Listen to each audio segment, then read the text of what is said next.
അപ്പോൾ ഇരുന്നലങ്കോട് ഷഷ്ടി നടക്കുന്ന ക്ഷേത്രത്തിൻ്റെ മൈതാനിയിലാണ് ഇപ്പോൾ നമ്മൾ നിൽക്കുന്നത്. ഗംഭീര മഴയാണ് കാലത്ത് തൊട്ടിട്ടല്ലേ. അപ്പോൾ എന്താ നമസ്കാരം, എന്താ പേരെങ്ങനെയാണ്? എൻ്റെ പേര് രാഘവൻ. അങ്ങനെ അമ്പലം ഭാരവാഹി. ഓർമ്മ വെച്ച കാലം മുതൽ നമ്മൾ കാണുന്ന ഒരു ഷഷ്ടിയും കൂടിയാണ്. ഒരു ആരാധകൻ എന്ന നിലയ്ക്ക് നമ്മളിവിടെ നാട്ടുവാസിയാണല്ലോ ഇവിടുത്തെ. എന്താണ് പറയണത് ഇവിടുത്തെ ഒരു കണ്ടീഷൻ കണ്ടിട്ട്? ഇപ്പോൾ ഞാൻ 80 വയസ്സ് പിന്നിട്ടു. ഇന്നേ വരെ ഇങ്ങനെ ഒരു സംഭവം ഉണ്ടായിട്ടില്ല. കാലത്ത് മുതൽ തുടർച്ചയായിട്ട് മഴ പെയ്യുന്നു. എപ്പോഴെങ്കിലും ഒരു മഴ പെയ്യും പോവും ഷഷ്ടിക്കൊക്കെ. എന്നാലും ഈ പരിപാടികൾക്കൊന്നും തടസ്സം വരാറില്ല. ഇന്ന് തടസ്സം നേരിട്ടു. അത് മാനസിക വിഷമമുണ്ടാക്കി. ജനങ്ങൾ ധാരാളം ഭക്തജനങ്ങൾ എത്തിയിരുന്നു. അവർക്കൊക്കെ ഒരു സെറ്റ് പോലും നേരെ ചൊവ്വ അവതരിപ്പിക്കാൻ പറ്റിയില്ല. 50 സെറ്റ് കാവടി ഇവിടെ വരുന്നുണ്ട്.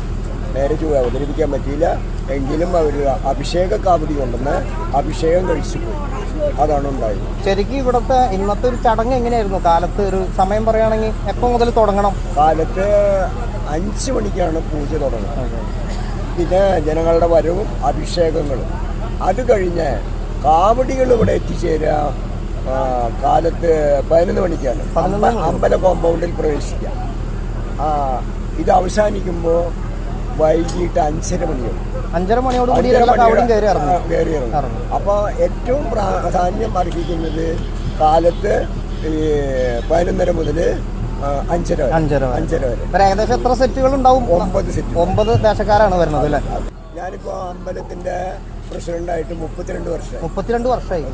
എന്നിട്ട് ആദ്യമായിട്ടാണ് ഇങ്ങനെ ഒരു അനുഭവം വരുന്നത്. അപ്പൊ എന്നൊക്കെയാണ് ഇപ്പൊ ഇത് മാറ്റി വെച്ചിരിക്കുന്നത്? ഇത് മാറ്റി വെച്ചിരിക്കുന്ന അടുത്ത ഞായറാഴ്ച നവംബർ 2 ഇന്നിപ്പോ വൈകിട്ട് നാടകം ഉണ്ടല്ലേ? നാടകമുണ്ട്. തിരുവനന്തപുരം 8 മണിക്ക് തന്നെ തുടങ്ങുന്നു. ഓക്കെ. അപ്പൊ പല ആളുകൾക്കും അതൊരു വിഷമമാണ്. കാരണം ഒരുപാട് ബന്ധങ്ങളൊക്കെ വന്നിട്ടുണ്ടാവും, ബന്ധുക്കളും.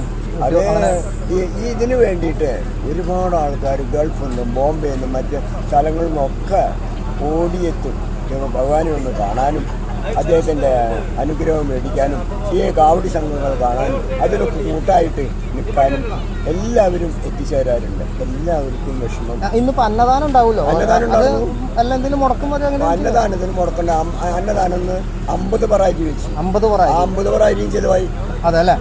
ജനങ്ങൾ വന്നിരുന്നു. അതാണ് അത് ഭംഗിയായിട്ട്.